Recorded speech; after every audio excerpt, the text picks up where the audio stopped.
이미 말씀을 드린 대로 오늘은 종교개혁 500주년을 기념하는 주일로 지키는 날입니다. 정확하게는 10월 31일이 그 기념일이 되겠습니다. 1517년 10월 31일에 마틴 루터가 면죄부를 판매하는 것에 대하여서 95개 조항에 달하는 반박문을 비텐베르그 성당의 문에 붙여놓은 그때를 기점으로 해서 1년 이렇게 해서 올해 2017년이 되어서 500주년을 맞이하게 됩니다.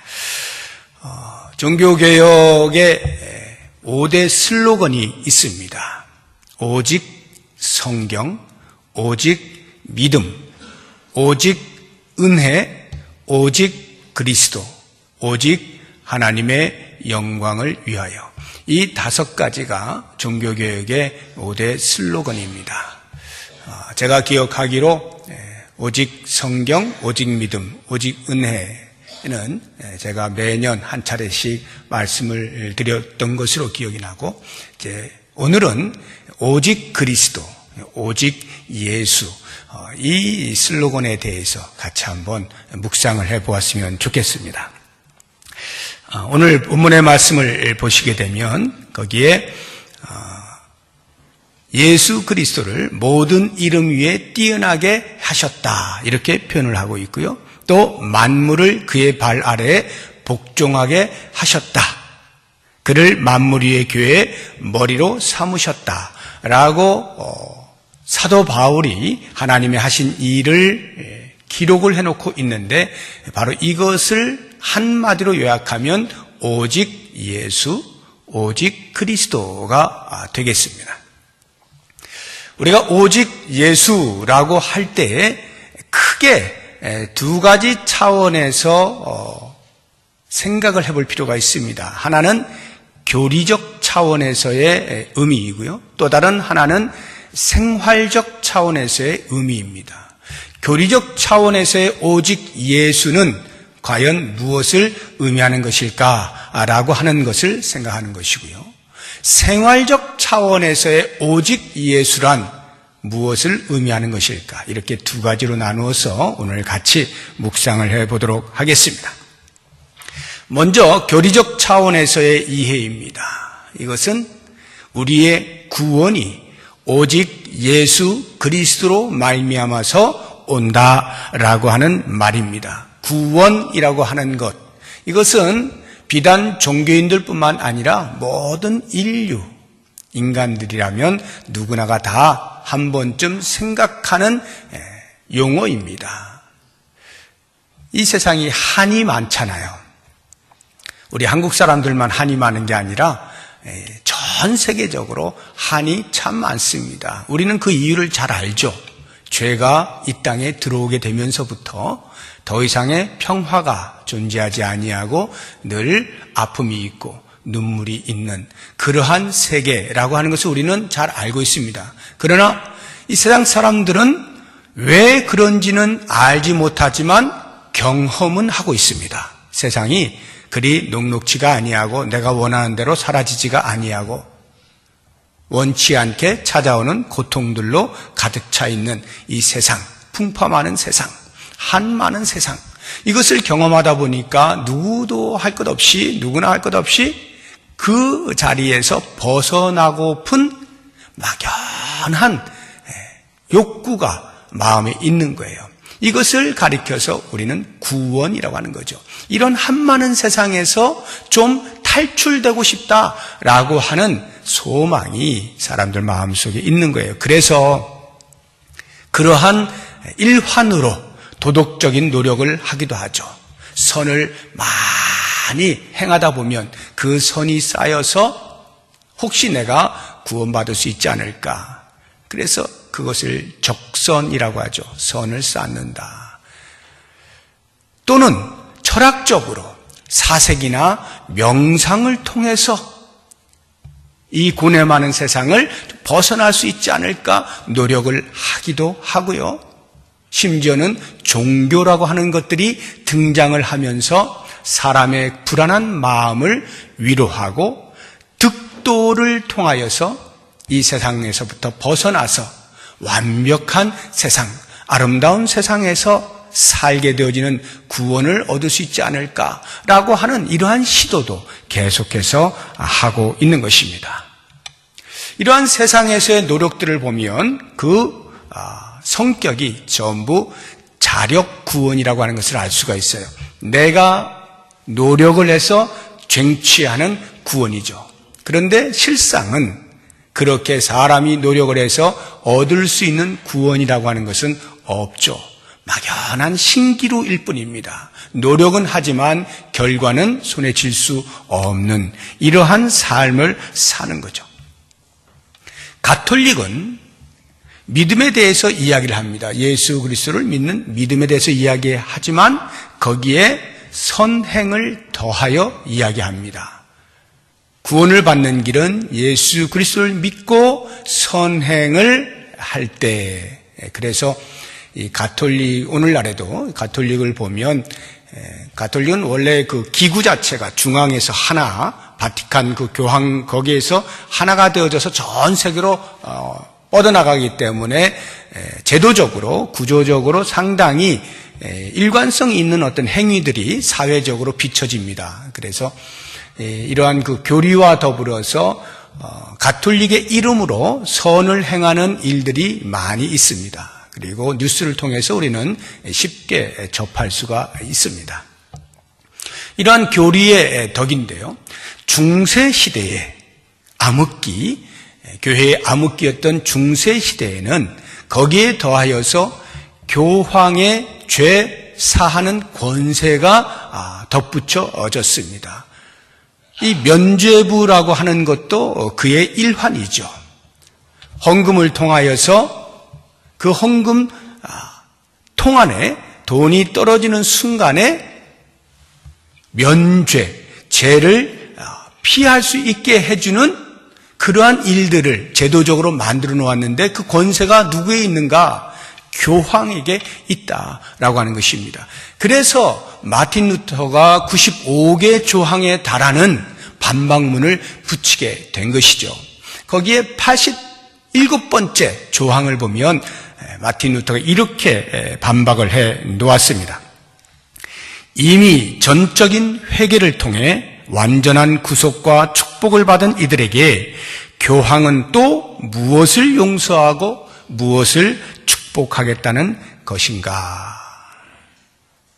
이미 그리스도로 인하여서 회개의 은총을 받아 죄사함을 얻게 되어진 자가 무슨 또 교황의 용서를 필요로 한단 말인가?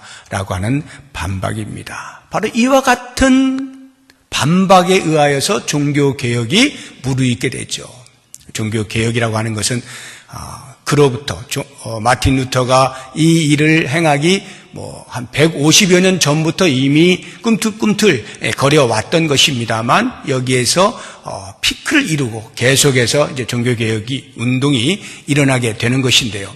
이 종교개혁으로 인하여서 이제 개신교가 발생하게 되지 않습니까? 이 개신교의 특징이 믿음을 강조하는 거잖아요. 믿음을 강조해요. 자, 그래서 오늘날에 모든 개신교는 다 믿음으로 말미암아서만 구원을 받는다라고 이야기를 하고 있습니다. 그런데 이 말에도 우리가 조심해야 될 부분이 있어요. 믿음으로 구원을 받는다라고 하는 것이 전혀 틀린 말이 아님에도 불구하고 혹시라도 이렇게 착각을 하면 안 된다라고 하는 것을 20세기 초반까지 신학자로서 명성을 떨쳤던 벤자민 우어필드라고 하는 교수님께서 이렇게 말씀을 해놓았어요. 많은 이야기를 쭉 했는데 제가 간략하게 요약을 해서 한 2문장 정도로 표현을 하면 이렇습니다. 믿음이 그 가치를 발휘하는 것은 믿음의 대상인 예수 그리스도로부터 말미암기 때문이다. 우리를 구원하는 것은 그리스도를 믿는 믿음이 아니라 믿음을 통하여 우리를 구원하시는 그리스도 그리스도 자신이시다. 굉장히 중요한 말입니다. 우리를 구원하는 것은 그리스도를 믿는 믿음이 아니라 믿음을 통하여 우리에게 구원을 주시는 예수 그리스도 자신이시다. 믿음은 구원의 수단이지 근거가 되지 못하는 것입니다.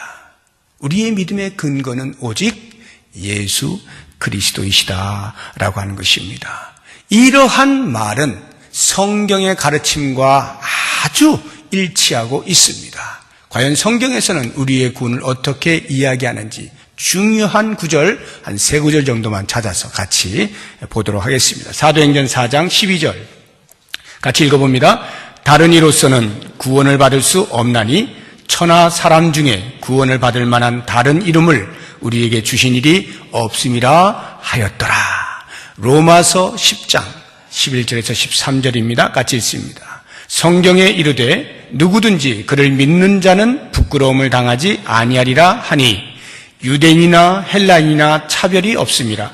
한 분이신 주께서 모든 사람의 주가 되사 그를 부르는 모든 사람에게 부요하시도다. 누구든지 주의 이름을 부르는 자는 구원을 받으리라. 우리 한 군데만 더 보면요. 빌립보서 2장 9절에서 11절까지 같이 읽습니다. 이름으로 하나님이 그를 지극히 높여 모든 이름 위에 뛰어난 이름을 주사 하늘에 있는 자들과 땅에 있는 자들과 땅 아래에 있는 자들로 모든 무릎을 예수의 이름에 꿇게 하시고 모든 입으로 예수 그리스도를 주라 시인하여 하나님 아버지께 영광을 돌리게 하였느니라. 아멘. 이것이 성경의 가르침이에요. 오직 예수, 오직 그리스도. 우리의 구원은 우리 자신에게서부터 나올 수 없고 밖으로부터의 구원이다. 신이신 예수 그리스도의 십자가의 죽으심으로 말미암는 대속이 우리를 구원케 하셨다. 예수 그리스도 우리의 구세주가 되시는 것입니다. 이러한 성경의 가르침에 정면으로 반박하고 도전하고 있는 시대 정신이 있습니다. 그것이 포스트 모더니즘이에요. 포스트 모더니즘이란 모더니즘 이후를 가리켜 말하는 것입니다. 그래서 후현대주의 또는 탈현대주의 이렇게 한국말로는 번역을 할 수가 있는데 이 포스트 모더니즘의 특징은 모더니즘이 갖는 것을 반하는 것입니다. 모더니즘의 특징은 절대 진리에 대한 확신입니다. 절대 진리라는 것이 있었어요. 그런데 포스트 모더니즘에서는 그 절대 진리라고 하는 것을 상대화시키는 것입니다. 그래서 절대 또는 유일 이러한 말들을 싫어하는 거예요. 쓰지 않는 거예요. 틀렸다라고 말을 하는 것입니다. 그래서 해체주의라고 하는 말들이 나와요. 그러한 진리 이런 것들을 다 해체해버린다. 그리고 모든 것이 진리일 수 있다. 모든 것이 답일 수 있다라고 이야기를 하는 것이 포스트 모더니즘의 특징이에요. 이것이 종교에 영향을 미쳐서 종교다원주의가 발생하게 됩니다. 종교다원주의라고 하는 것은 구원이라고 하는 궁극에 이르는 점은 한 곳이지만 이 구원이라고 하는 이 궁극점을 도달하는 길들은 다양하다라고 하는 게 종교다원주의예요. 모든 인간이 원하는 구원, 그 구원을 받을 수 있는 길은 다양하다. 종교를 통해서든지 철학을 통해서든지 도덕을 통해서든지 어느 것을 통해서든지 도달할 수 있다라고 말하는 것이 종교다원주의입니다. 그래서 기독교와 불교가 손을 잡을 수 있는 근거가 여기에서 나오게 되는 것입니다. 만약 그렇지 아니하고 우리의 구원은 오직 예수 그리스도로 말미암아서만이라고 말을 한다면 다른 종교들에 의해서 기독교는 배타적인 종교로 독선적인 종교로 자기들에게만 구원이 있다라고 주장하는 아주 파렴치한 이기적인 종교로 내몰리게 되는 것입니다. 그래서 이성적이고 지성을 가진 사람들일수록 기독교를 별로 좋아하지 않아요. 합리적이지가 않거든요. 왜 자기들만 옳다라고 말하는 것이냐라고 하는 것 때문에 마음으로 받아들이지 않습니다. 또 도덕적으로 살기를 원하는 사람들도 기독교를 그다지 좋아하지 않습니다. 얼마든지 죄짓지 아니하고 잘 이웃들과 더불어서 함께 잘 살면 되는 것이지 왜 꼭 예수를 믿어만 하느냐라고 말하냐는 거죠. 그런 면에서 기독교는 오늘날 많은 사람들에 의해서 배격을 받고 있고 지탄을 받고 있습니다. 적어도 교리적인 면에서 이런 배격을 당하거나 지탄을 받는 것은 조금도 이상할 것이 없습니다. 지극히 정상이에요. 제가 예수를 안 믿었다 하더라도 만약 그런 말을 들었을 때 저도 아마 배척을 했을런지 모르겠어요. 너희에게만 구원이 있냐? 이렇게 얼마든지 말을 할 수가 있습니다. 오늘날에는 보편선이라고 하는 것이 대세예요.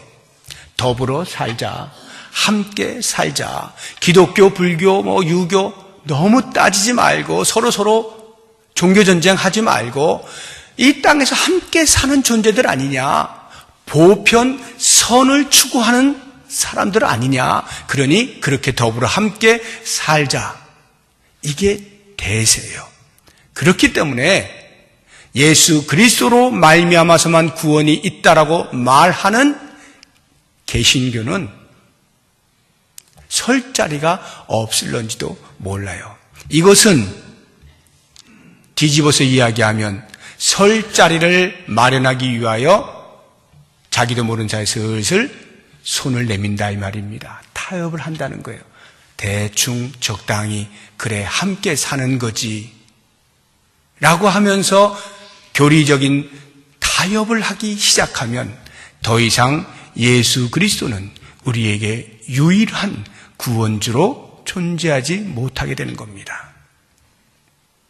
지금 우리 한국 교회에도 이러한 일들이 심심치 않게 우리의 주변에서 일어나고 있고 들려오고 있습니다. 바로 여기에 우리는 제2의 종교개혁이 필요하다는 것을 느끼게 되는 것입니다. 이러한 시대 정신 앞에서 오히려 우리는 더욱더 오직 예수, 오직 그리스도 증거하지 않을 수가 없는 것입니다. 여러분들이 지금 함께하고 있는 이 부평동부교회라고 하는 신앙 공동체는 오직 예수 그리스도만이 모든 이름 위에 뛰어난 이름임을 고백하는 교회입니다. 우리의 유일한 구세주는 오직 예수 그리스도뿐임을 인식하고 고백하고 선포하는 교회입니다. 모쪼록 원하기는 이 구원의 도리, 아무리 상대적인 시대를 살고 있다 하더라도 절대 변할 수 없는 진리로서의 구원이 예수 그리스도에게로만 온다라고 하는 이 구원의 도리를 꼭 붙잡으시고 여러분의 삶에서 신앙으로 고백하실 뿐만 아니라 누구를 만나든지 당당하고 떳떳하게 선포하실 수 있기를 주의 이름으로 부탁드립니다. 두 번째로 오직 그리스도라고 하는 이 슬로건은 우리의 삶에 있어서 예수 그리스도가 유일한 주인이시다라고 하는 고백입니다. 생활적 차원에서의 고백인 것을 우리가 이해를 할 필요가 있어요. 우리는 예수를 믿음으로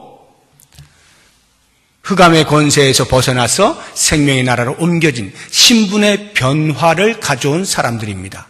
이러한 신분의 변화는 반드시 생활의 변화를 요청하고 있는 것입니다. 오직 예수라고 하는 말은 우리가 구원받은 자인 것뿐만 아니라 그 구원받은 자의 삶에 있어서 예수 그리스도를 주인으로 모시고 그 뜻을 따라서 살아가기로 천명하는 것, 이것이 바로 오직 예수의 슬로건의 의미입니다. 오늘 본문의 말씀에서도 보면 예수 그리스도가 교회의 머리라 이렇게 말씀하고 있지 않습니까? 머리라고 하는 말은 온 몸을 통제한다라고 하는 뜻이잖아요. 우리가 사회에서도 컨트롤 타워라고 하는 말을 많이 쓰죠. 우리 한국말로 하면 중앙 통제실 같은 그런 개념이에요. 관제탑, 이렇게 비행기 관제탑 이런 게 다 중앙 통제실이죠. 거기에서 통제해서 비행기의 이륙과 착륙을 다 조정하지 않습니까? 회사, 기업 같은 데서도 컨트롤 타워라고 하는 말을 씁니다. 그런 어떤 그 중앙 통제실이 있어서 모든 기업의 정신을 반영하고 기능을 통제하고 다스리는 그런 일들을 하는 것입니다. 예수님이 교회의 머리다라고 하는 것은 머리 대신 예수님께서 교회를, 몸된 교회를 통제하신다라고 하는 말입니다. 다스리신다는 말이에요. 즉 예수 그리스도의 뜻에 따라서 움직여지는 공동체, 이것이 교회라고 하는 것입니다. 그래서 교회의 교회됨을 결정하는 분은 오직 예수 그리스도이시다라는 뜻이죠. 우리가 개인으로 한번 생각을 해보시죠. 교회는 잠시 후에 이야기하고 우리 개인으로 볼 때 내 삶의 주인이 누구이냐, 여러분들은 어떻게 고백하십니까? 아마 모르긴 몰라도 신앙생활을 어느 정도만 하셨다 하더라도 같은 대답을 하실 겁니다. 예수 그리스도께서 내 삶의 주인이십니다. 이렇게 고백을 하죠. 바울이 이러한 고백을 아주 생생하게 모범적으로 우리에게 들려주고 있습니다. 한번 찾아볼까요? 로마서 14장 7절 8절 같이 읽어봅니다. 우리 중에 누구든지 자기를 위하여 사는 자가 없고 자기를 위하여 죽는 자도 없도다. 8절이요? 7절만 하셨나요? 8절은 이렇게 됩니다. 내가 살아도 주를 위하여 살고 죽어도 주를 위하여 죽나니 사나 죽으나 우리가 주의 것이로다. 이게 8절 말씀이에요. 사나 죽으나 주의 것이다. 예수 그리스도가 우리의 주인이시다. 나의 주인이시다. 주님이 나를 소유하셨다. 주님이 나를 다스리신다라고 하는 고백이죠. 대학생 선교 단체 중에 CCC라고 있습니다. 캠퍼스 크루세이드 포 크라이스트의 준말인데요. 대학생 선교회라고 이해를 하시면 되는데, 이 CCC의 그 창시자가 빌 브라이트라고 하는 목사님입니다. 보면 윌리엄 브라이트인데, 윌리엄을 이제 약자로 이렇게 부를 때 빌이라고 불러요. 빌 브라이트라고 하는 이 CCC 창시자가 예수 그리스도의 주재권, 예수 그리스도의 주인 되심에 대한 세 종류의 그 사람들을 그림으로 표시를 해놓은 게 있어요. 제가 그림을 지금 보여드릴 수는 없습니다만 말로 설명을 드려볼게요.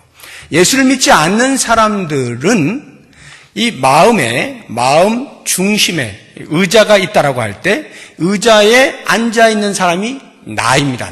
내가 의자에 다 앉아 있어요. 이 마음 중심에 앉아 있습니다. 그리고 예수님은 이 마음 밖에 계십니다. 그러니까 이 사람은 예수님과 관계가 없는 사람이에요. 자기 마음대로 사는 사람, 한마디로. 그런가 하면 예수를 믿는 사람 가운데 두 종류로 나눌 수가 있어요. 예수를 믿어 구원을 받은 사람이에요. 그런데 한 종류의 사람은 여전히 마음 중심, 그 의자에 자신이 앉아있고 예수님은 마음의 변두리에 계시는 겁니다. 마치 예수님은 손님으로 잠시 방문하여서 어딘가에 계시는 거고 삶의 중심은 여전히 자기가 자리를 차지하고 있는 것이죠. 이런 사람은 육신에 속한 그리스도인 또는 믿음이 지극히 약한 그리스도인, 기독교의 참 진리에 정확하게 이해를 하지 못한 그리스도인, 초보 신앙을 가지고 있는 그리스도인이라 말을 할 수가 있습니다. 이런 사람은 구원은 받았지만 신분적으로는 이미 하나님의 아들로서 변화가 되었지만 삶에 있어서는 여전히 그리스도가 아닌 자신이 삶의 중심에서 자기가 원하는 대로 살아가는 이러한 모습을 보이게 되는 것입니다. 그런가 하면 마지막 세 번째는 성령에 속한 그리스도인, 성숙한 그리스도인. 그 사람은 마음 중심의 의자에 예수 그리스도를 앉으시게 합니다. 그리고 자신은 변두리로 내려가죠. 이 말의 의미는 주님이 저의 왕이십니다. 주님이 저를 다스려 주십시오. 주님께서 말씀하시면 저는 순종하며 살겠습니다. 라고 하는 의미를 갖는 그림이에요. 오직 예수라고 하는 이 슬로건은 바로 이 세 번째 그림을 이야기하는 것입니다. 우리의 삶에 있어서 주님께서 나를 다스리시는 주인으로 모시고 있는 것, 이것이 오직 예수라고 하는 슬로건 속에 담겨 있는 의미인 것입니다. 오늘 기도하신 우리 강병환 집사님이 개혁된 교회는 계속해서 개혁되어야 한다라고 하는 그러한 그 말씀을 기도 중에 하셨는데, 개혁된 교회는 계속 개혁되어야 한다. 이게 이제 종교개혁의 슬로건이거든요. 그 말의 의미가 뭐겠어요? 개혁된 교회라고 할 때 그 앞에 나오는 개혁이라고 하는 말은 교리적 개혁을 말하는 거예요. 교리적으로 타락한, 잘못되어진 중세 기독교의 그 교리를 바로잡는 거죠. 이게 종교개혁의 핵심 아닙니까? 그 개혁된, 교리적으로 바르게 잡은 교회는 그 다음 계속해서 개혁되어야 한다라고 할 때 이 두 번째 나오는 개혁은 생활 속에서의 변화를 말하는 거예요. 교리적으로 바르게 붙잡은 사람은, 구원이 어디서부터 오는지 그 도리를 분명히 이해한 사람은 이제 그로 말미암는 생활의 요청을 바르게 받아들여서 생활 속에서도 예수 믿는 사람답게 예수 그리스도를 주인으로 모시는 삶을 날마다 산다. 이게 계속하여 개혁되어야 한다라고 하는 말의 의미인 것입니다. 개신교를 영어로 프로테스탄트라고 그러잖아요. 이 프로테스트라고 하는 라틴어에서 이제 나온 말인데, 프로테스트가 항의라는 뜻이에요. 또는 이의 신청, 이의 제기, 이러한 의미를 갖는 게 프로테스트예요. 교황 중심으로 움직여졌던 그 잘못된 거대한 산, 기독교에 대항해서 항의하여 나온 것이 프로테스탄트, 그래서 개신교라고 말을 하는 것입니다. 이러한 항의는요, 단순히 교리적 항의만 한 것이 아니에요. 교리적으로도 당연히 항의하였지만 그보다 더 넘어서서 잘못된 교리로 인하여서 발생되어진 중세의 암흑, 교권주의의 폐해, 이러한 것들에 항의하면서 이러한 것들에 이의 제기를 하면서 뛰쳐나온 것이 개신교인 것입니다. 예수 그리스도 외에 우리의 삶을 지배할 수 있는 어떤 구조도 있을 수 없다라고 천명하는 거예요. 교회로 하면 예수 그리스도 외에 어떠한 조직도 교회를 지배할 수 없다는 것을 천명하는 것이 종교개혁입니다. 오직 예수. 우리의 삶에서 개인적으로 살아가는 동안에 예수 그리스도만을 주인으로 섬기지 아니하고 때때로 내가 주인이 되어져서 나의 생각과 나의 뜻을 반드시 이루어내고자 하는 고집스러움이 없지 않습니다. 그럴 때마다 우리는 계속해서 엎드려야 되는 거예요. 주님이 주인 되십시오. 주님이 제 마음의 중심에 계십시오. 그러면 주님, 제가 어떻게 해야 할까요? 라고 하는 것을 우리는 물을 수밖에 없는 거예요. 그 물음 속에서 주님이 들려주시는 음성을 따라서 살아가는 것, 이것이 바로 종교개혁의 정신인 것입니다. 교회는 어떠합니까? 예수 그리스도를 머리로 모신다라고 하는 이 기가 막히게 좋은 교리를 되찾았음에도 불구하고 여전히 머리 대신 예수님을 머리로 모시지 아니하고 그냥 잠시 계셔 주십시오라고 하는 마치 바지사장처럼 모셔놓고 내 목소리로 교회를 이끌어 가려고 하는 주인 행세를 하려고 하는 사람들이 있다면 그 사람이 목사이면 목사가 잘못된 것이고 장로이면 장로가 잘못된 것이고요. 교회를 처음부터 나는 일으켜 세운 사람이야, 개척교회 멤버야 라고 하는 것으로 주인 행세를 하려고 한다면 그 사람이 잘못된 겁니다. 오늘날의 한국교회가 이러한 일들로 인하여 얼마나 많은 폐해들이 일어나고 있는지 몰라요. 예수 그리스도만이 머리이신 것을 바지사장으로 몰아놓고 내 목소리를 키워서 주인 행세를 하려다가 피차에 다투고 분열이 일어나는 일들이 얼마나 많은지 모릅니다.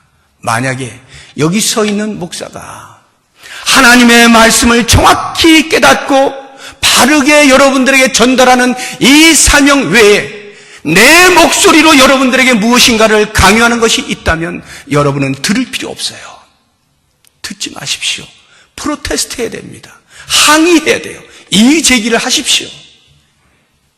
그게 맞습니다.